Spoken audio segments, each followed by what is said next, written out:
So, good afternoon, listeners of the Vital Signs podcast. I'm Dr. Andrew Greenland, and I'm very pleased today to introduce Lauren Chiren to the podcast.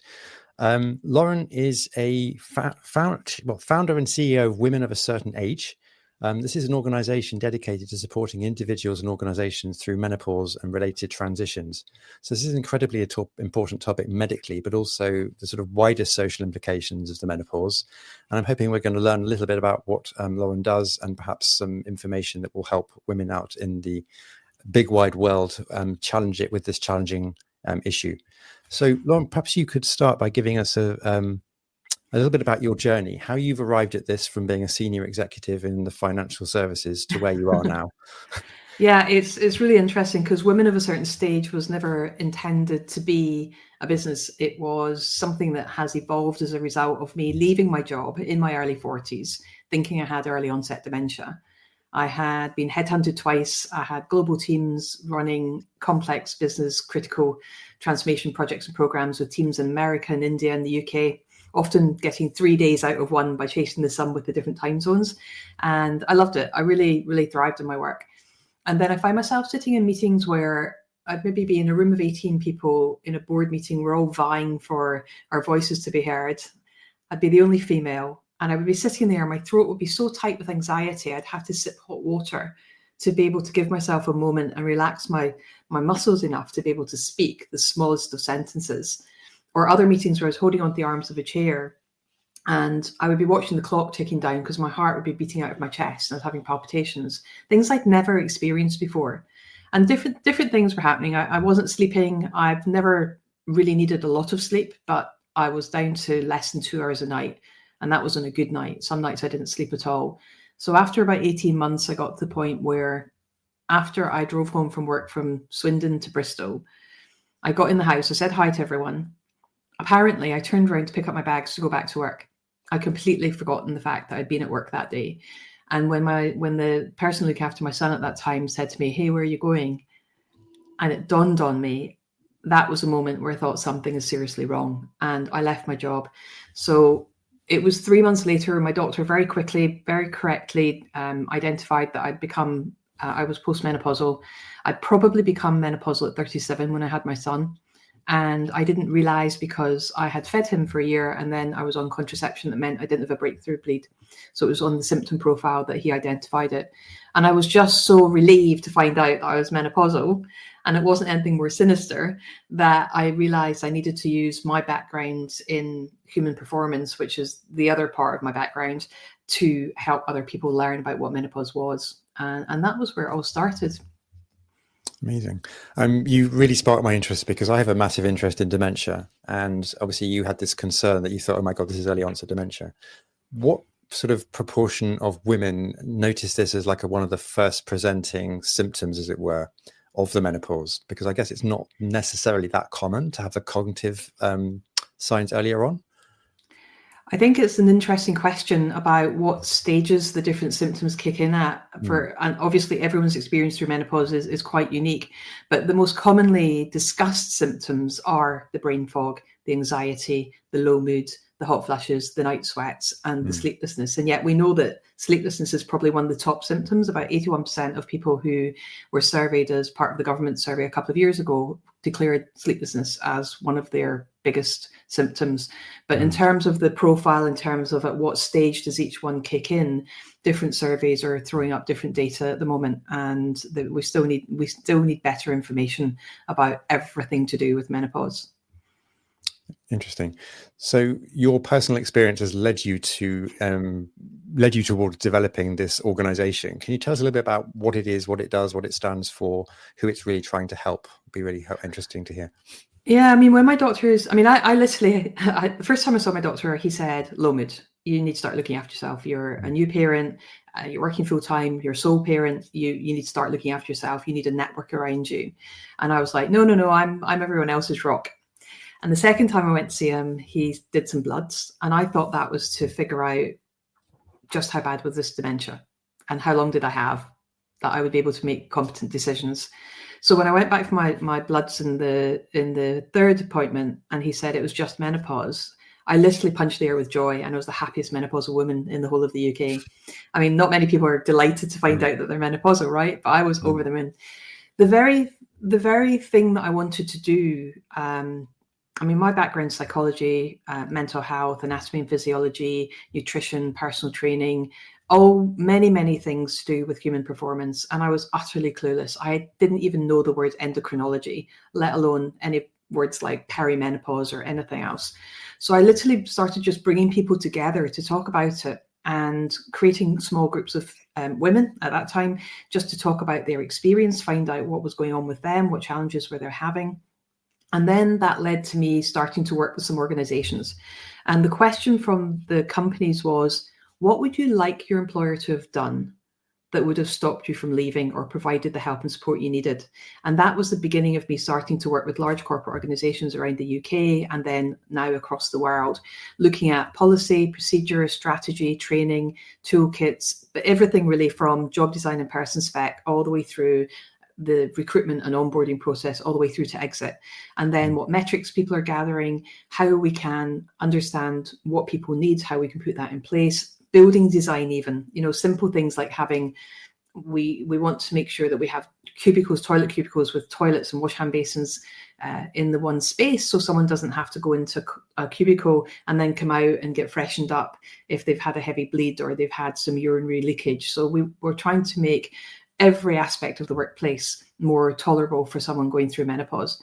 We also run an academy to train people to become menopause coaches, champions and mentors. And the thing I really love doing is training people to be menopause coaches, because the more people we can get out into the world to do this work, we can put a stop to this needless suffering that so many people are going through as a result of the lack of knowledge. Amazing. So I think probably most people on this call have heard the terms menopause and perimenopause, but perhaps some people don't necessarily have a very clear definition of what it is in scientific terms, or even how you help people to understand the definition of menopause and perimenopause. What's the way you explain it to people? I think bearing in mind, yeah, of course. And bearing in mind, I'm working with a lay audience. So the simplest terms are that, we talk about it being the end of our reproductive life and we're no longer having a monthly cycle. So we know that when we have our last bleed, that we're technically menopausal, but because we don't know it's our last bleed, we wait for 12 months. And then once we've gone 12 months without a bleed, we say we are menopausal, and then we're postmenopausal for the rest of our lives. But the perimenopause phase is a little bit less clear for a lot of people. So many people will be on contraception that will mask what their natural bleed would be. And we need to educate people a lot earlier. So perimenopause is when the estrogen levels are beginning to decline, progesterone levels are beginning to decline in the body, and a small drop off in testosterone perhaps as well. But the estrogen levels are declining at a very erratic rate, whereas progesterone levels are coming down more steadily. And eventually when we stop having that last cycle, and we are probably going to find that periods are getting closer together than further apart. We might notice that they're becoming heavier and then they might get lighter, and things like more premenstrual syndrome type symptoms. So the headaches, the backache, the joint pain, the mood swings, the changes to sleep, all of these things beginning to kick in during that perimenopause phase. And then postmenopausally, as our bodies are adjusting to the new levels of estrogen, progesterone, testosterone, most people start to settle back down. The average age in the UK, it's about 51. So anywhere between 45 and 55 is considered normal, which means that if someone becomes menopausal at 45, their bleed stopped at 44, and they've probably been perimenopausal from their late 30s, early 40s, and that would be considered completely normal. And I think that's the thing that often people say to me, oh, that early?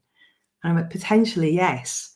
So under 40 is premature. Menopause between 40 and 45 is considered early. And obviously there's interventions that may be required as a result of losing that estrogen to our bodies earlier on, because it's got so many functions. Absolutely. Thank you. What are some of the common misconceptions about menopause that you're seeing in your work? Because I guess there's a fair few out there. What's the kind of common mistakes and misunderstandings that people have? I think that's an interesting question at the moment. So I just started my new menopause coach cohort last week, and I discovered in the group of people that we're training at the moment that their base knowledge was actually a lot higher than it was in previous years, and quite markedly so. So I think we're seeing a big shift. I think it's that it happens to older women, that it's something that happens late in life, that it's at the end of your life. And that's probably the biggest misconception, or that it's just hot flushes and period stopping. You know, I definitely grew up thinking it was just hot flushes and period stopping. I didn't know that it was such a massive life transformation. And the other misconception for me is the fact that I think it's a celebration. I think it's an amazing opportunity.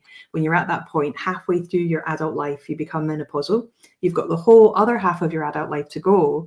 And you've got all this skills, knowledge, and experience that you've gathered up until this point. So I think the misconception is that you're old, you're over the hill, you're past it. It's just hot flushes and, your period stopping, when actually it's this incredible opportunity to not have to worry about your monthly cycle anymore. There's so many positives of being postmenopausal, and the opportunities literally, if you've got the right mindset and you're looking after yourself, can literally open up. And that's the biggest thing for me. I think that's wonderful. That's such a really good reframe, because I think if you, all the negative reasons that you said, that people kind of look at this as a negative event, and then you're basically opening up this whole other chunk of your life. I think it's a really important reframe. I guess that's something that your coaching program is really kind of promoting with your coaches and working with people to kind of get that shift in mindset.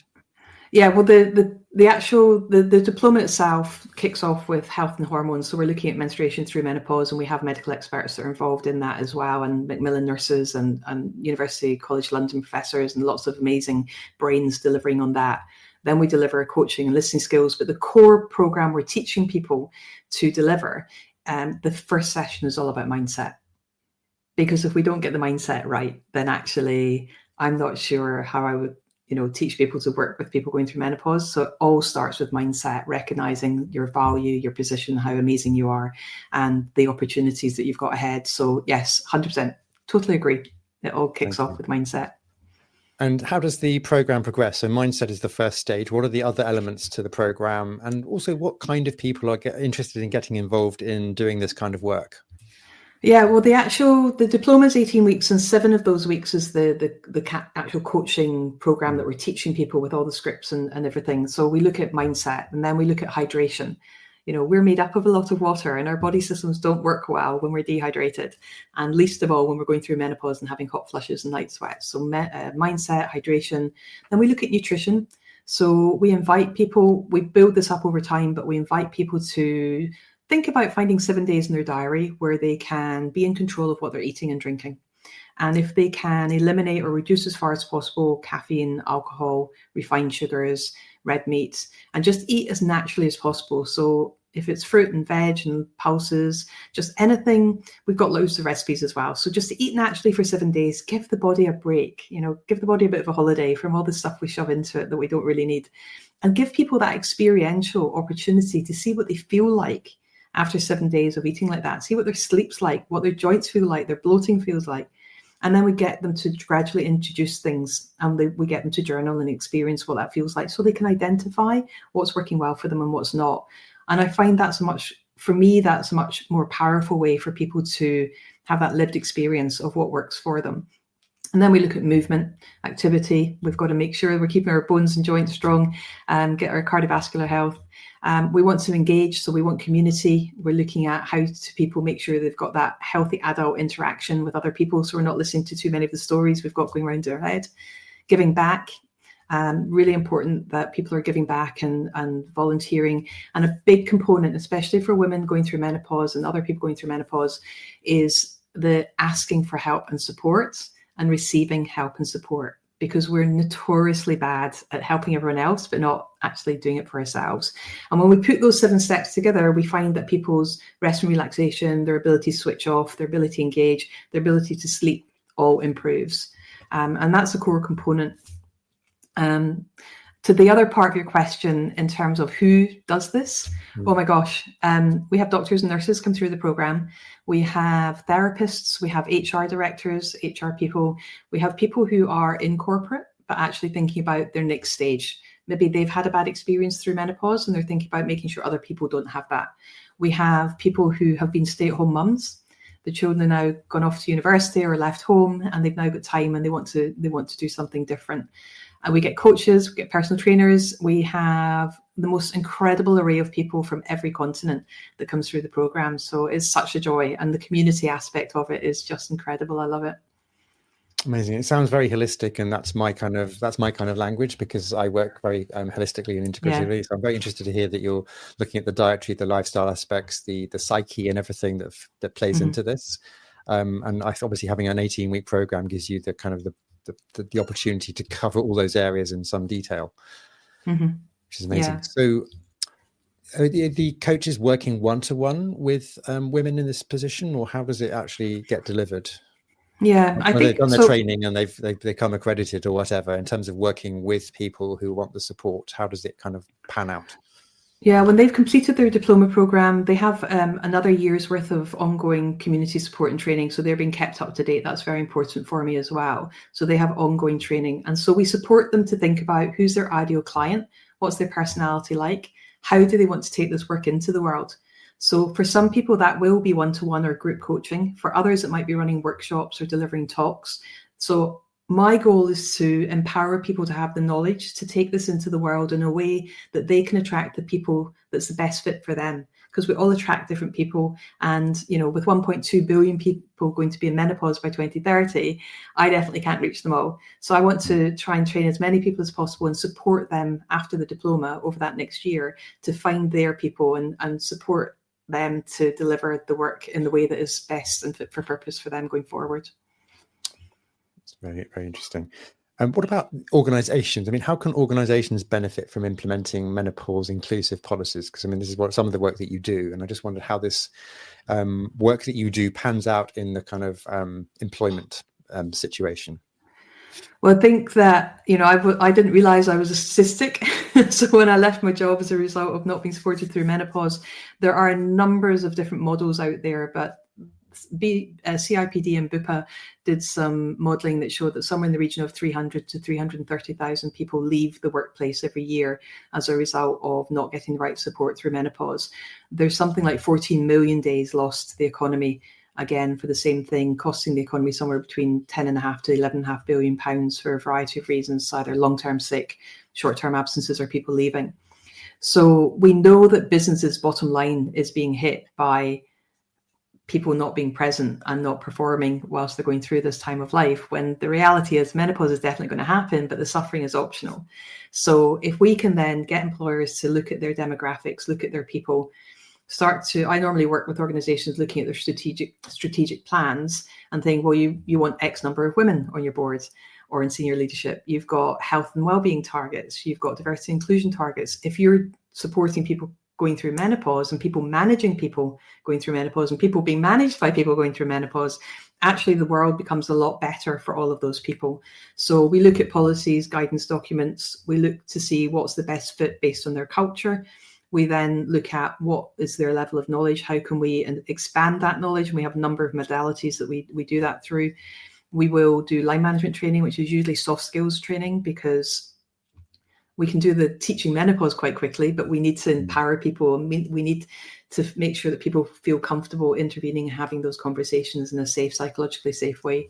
And then it's about looking at their employee assistance program, their private medical, looking at all the other support mechanisms they've got, and making sure the providers are actually providing proper, qualified menopause services, because we've discovered that that's not always the case. So there's lots of things that they can do, but the quickest, easiest thing is just set up a menopause social event on repeat. So once a month, once every 2 months, allow women to come together, allow people to come and explore menopause, share what's working, share where the good sources of, trusted sources of information are, because there's a lot of misinformation out there.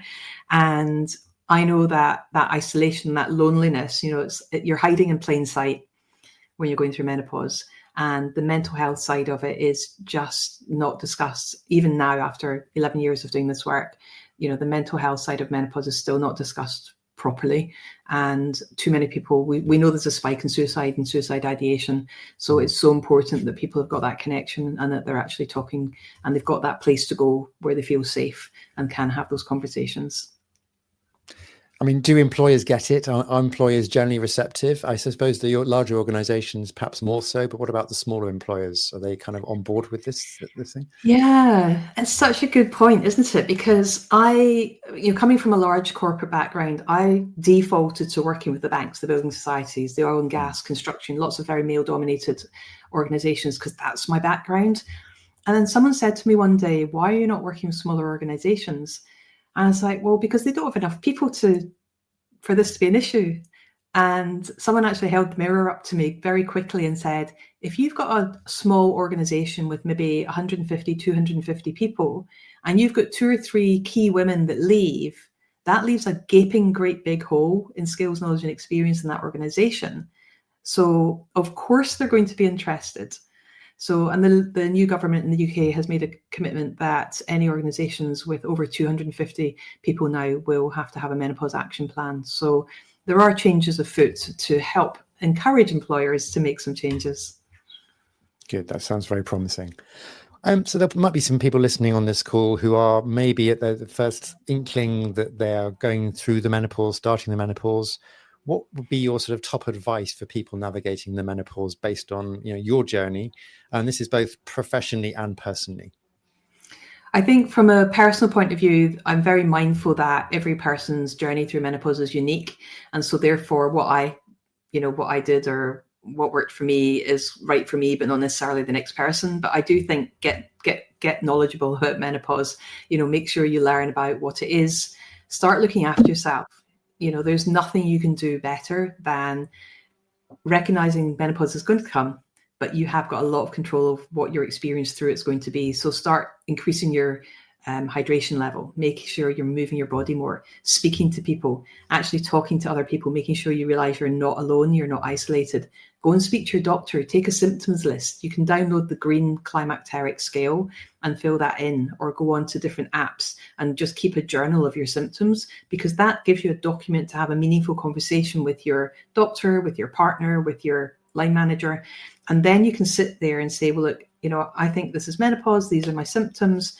And you can start looking at what your options are at work, with your doctor, at home, and start to have those conversations, educate the people around you, because they're going to be experiencing your changes as well. So let's do this journey together, and don't try and go it alone, because you're not alone and you deserve to have that help and support around you. Amazing. Thank you. There might be some corporate people listening to this call, or some employers from smaller companies, perhaps below the 250 employee threshold. What can colleagues and managers do to support their colleagues going through the menopause if they're in an organisation which is not really large enough for a formal action plan? What can they do at a more sort of basic level to help start talk? Yeah, I think it was a really good point that every time you take on a new piece of work, every time you bring someone new into the business, every time you're doing something that is just a on repeat type of action, advertising for a job, just ask yourself the question, would someone going through menopause fit with this? Just ask that sensible, it's a sense of, what am I trying to say? It's a common sense check. Is this fit for purpose for someone going through menopause? Are we talking about menopause? Maybe around World Menopause Day on the 18th of October, run an event. Tap into, I've got the podcast Women of a Certain Stage, I'm just launching, and also I've got a ton of free resources as well. Plus we've been running Menopause the Basics, which is a free course. It's half an hour a day for 3 days. And we normally run that every 2 months, and it's completely free, no obligation for anything whatsoever. But we've taken 200,000 people through it now, and we recognise the need for it to be on demand. So that's going to be available from April 2025. And people can just go onto the website, Women of a Certain Stage, access that via the website. That'll all be set up. And that just means they can build the knowledge. They can have as many or as little people going through it as they want. And they can start to engage in the conversations in a more meaningful, factual way in the workplace, rather than worrying or wondering about it. Because day one's ages, stages, facts and definitions. Day two is all about how to successfully navigate menopause. And day three is all about why we're talking about menopause at work. So it's a really good starting point for organizations. Thank you. So you mentioned the coaching program. Is that primarily working one-to-one? I was just thinking, what is the kind of training programs that might be open to organizations? If I apologize if I've missed this in something you've said, but obviously we've got the individuals and then we've got the corporates and the firms. So how do they kind of become more savvy and more useful to their employees that they serve? So do you mean the menopause coaches that I'm training? Well, are they presumably working one-to-one with women, or they also work in organizations as well? They work in so many different ways. So some are, some are working in NGOs, some are working with their local community, some are going to organizations. A lot of people who are running small consultancy businesses like HR, D&I consultancies, they will then be working with their corporate partners or other small businesses. We've then got our people like personal trainers or our therapists will be blending the work, that their day-to-day work, with what they're learning on the program. And then we've got, for example, one of our Macmillan nurse graduates. She works in the north of England and has set up a whole new chain of menopause clinics through Macmillan and with the NHS. And there are now multidisciplinary teams that are being created to support people going through menopause, with coaching being brought in, especially where they've got people who are not being recommended to take hormone replacement therapy. So, people are using this in lots of different ways. And that's why it's just, for me, it's fascinating, because we get so many different people with so many different backgrounds coming to learn this work. And then they're taking it back and blending it in. So some one-to-one, some one-to-many, and some don't even use it as a coaching program. They deliver each of the weeks of the coaching program as a workshop. So they might do a workshop on mindset or hydration or nutrition or whatever the other topics. Interesting. Yeah. Do you have any men working as coaches? Yeah, we do. What's the kind of, and what kind of numbers are we talking about? I'm just curious, because obviously this is essentially a female condition. I just wondered how women going through this feel about working with men, and I just wonder whether that's ever been an issue or a barrier. I think it comes down to the individual rather than the gender. Mm-hmm. And I think it very much comes down to what someone's personality, their nature, their empathy, their style. I think all of those things play a role in whether someone's comfortable talking to someone else about this topic, rather than what gender they are. So if you've got a very empathic boss who is genuinely taking interest in your well-being and welfare, you're much more likely to open up to them regardless of their gender. So we've had a couple of male personal trainers come through. We had a male come through from financial services, and he works with couples, because we see a lot of breakdown in marriage and relationships. About 2/3 of people blame their divorce on menopause. And so he works with couples over the course of a year. So he takes a 7-week program, and he's built more factors into that, because his relationship nearly broke down when his wife was going through menopause. And he saw that both of them would have left their jobs, the family would have broken up, the house would have had to be sold. And he saw how much that would have cost them in more than just financial terms. And so he now works with couples to support them, to make sure that is a transition they work together on, and they go on that pathway together, and they're looking to do the right thing. So percentage-wise, it's small. It's about 3%, but we do have men come on the course as well. Fantastic, thank you. Obviously, you're doing lots of good work, and your reach is extending. But do we need to do something bigger than what you do to kind of reach society as a general with this interesting challenge? And how will we do it? Well, I think the greatest thing that happened in September 2024, which is when medical schools put women's health on the map and included menopause as a mandatory component. I think that is probably the number one thing that had to happen. And that means that our GPs coming out in 2030 something will finally have had mandatory training on menopause, which they don't all do at the moment, which is incredibly frustrating for people going to the GP and speaking to someone who's fobbing them off or putting them on antidepressants.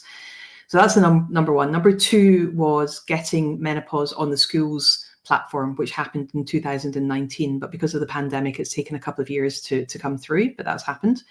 And then the third thing really, I think, is for employers to make sure that they have got, mandatory guidance or policies in place that they follow through on. So it's the culture change and the culture shift. So I think when you've got those three things together, so getting all our medics trained, getting our nurses trained as well, that would be amazing. I have to say, I'm absolutely staggered as a doctor myself that menopause doesn't feature in the medical curriculum, or hasn't done. I'm absolutely staggered. But it is what it is. I mean, it's amazing. You can spend 5 or 6 years at medical school and there's no room for something as critical as that. But hopefully things are changing on that front. Yeah. So how do you envisage the future of workplace policies concerning menopause and women's health? Obviously, you've made great strides coming to where you are right now, but where are we going forward with this? Yeah, I think in the UK, so if we talk about the UK, going back to 2014 when I started doing this work, nobody had a menopause policy. Certainly I couldn't find anybody with one. So within 2 or 3 years of that, by about 2015, 16, about 5% on the surveys that were being done had something in place. At least we're talking about it. Fast forward to 2024, and we reckon there's somewhere in the region of 30 to 40% of companies now have a policy or guidance. So things are moving, not fast enough, not quick enough, and not enough, but organizations have got a lot to contend with and a lot to do, and many, many topics that they have to consider. But if we just start getting organizations to think about, menstrual health, fertility, and then menopause, and just have that as a core component of everything to do with people who are assigned female at birth, then that would be one of the biggest steps forward. So it's happening, it's slow. I don't know what we do to speed it up. We lobby Parliament, we speak out in the press, speak out on stage, and I'm doing everything I possibly can, but there's many, many, many other people out there now doing this work. So when I first started, I didn't know anyone else that did, but now I can, name many, many people that are doing this work. So there's a lot to be done, and there's a lot of people out there doing it in many different ways. Amazing. Tell us a little about the podcast. What sort of things are you covering? Just give us a bit of a flavour of the podcast. And is this open access? Yeah, it's open access. So I'm smiling because there are so many podcasts on menopause out there now. And the temptation is always to get every expert that's ever done anything on menopause and have a chat with them and talk to them. And I thought, you know what, there's enough out there of people doing that. There's enough out there. I'm graduating some of the most interesting, fascinating people off of the Menopause Coach program.